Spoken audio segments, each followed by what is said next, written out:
les 13 300 syndicats existants en France. Mais toutefois, ce débat semble occulté par celui des fusions de PCI à fiscalité propre et peu d'élus souhaitent aborder ce sujet, en tout cas s'exprimer sur ce sujet. Par ailleurs, les préfets ne donnent pas aux élus suffisamment de précision sur les conséquences patrimoniales, financières et fiscales de leurs propositions.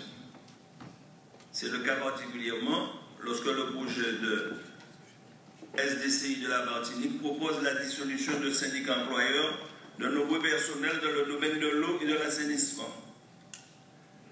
Sur ce plan-là, les salariés de ces structures intercommunales, de seconde catégorie, on pourrait dire, semblent déjà s'inquiéter de leur avenir dans le cadre de cette réforme, en croire les échanges sur les réseaux professionnels.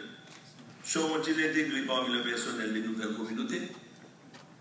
Seront-ils repris dans les effectifs des communes membres et bénéficiaires de leurs services? Ou il y aura-t-il des suppressions de postes à la faveur des recherches d'économie et des économies d'échelle? En tout cas, le projet de SDCI proposé par le préfet de région Martinique se veut être une amélioration de la cohérence de l'organisation territoriale des EPCI. Pourtant, si on analyse les propositions de découpage territorial de la compétence de gestion des déchets ménagers assimilés, on peut constater que cette cohérence est loin d'être le but recherché, en tout cas pour la Martinique. Ils s'appuient sur des pratiques hétérogènes entre les territoires pour l'établissement des grilles tarifaires d'admission des déchets dans les centres de valorisation ou de traitement et pour déterminer les principes de la collecte sélective pour proposer l'accroissement des compétences d'un syndicat mixte que nous avons en Martinique qui s'appelle le SMITO. Aucune analyse concrète ou stratégique n'en démontre l'intérêt dans les rapports et aucune démarche prospective n'est menée à l'échelle départementale. C'est totalement en contradiction avec l'objectif affiché du schéma, à savoir une recherche de cohérence dans l'organisation de l'intercommunalité en Martinique.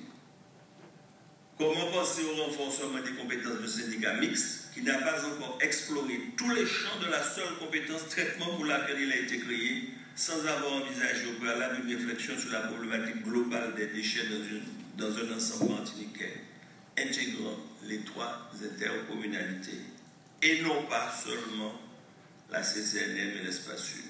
Des questions se posent de manière cruciale pour notre département.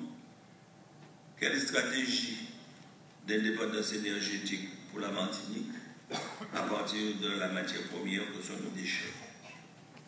Et pourquoi, d'après les remarques que je viens de dire, retarder l'entrée d'une autre communauté dans cette réflexion globale? Ce sont des questions qu'on se pose, en tout cas sur le département de la Martinique.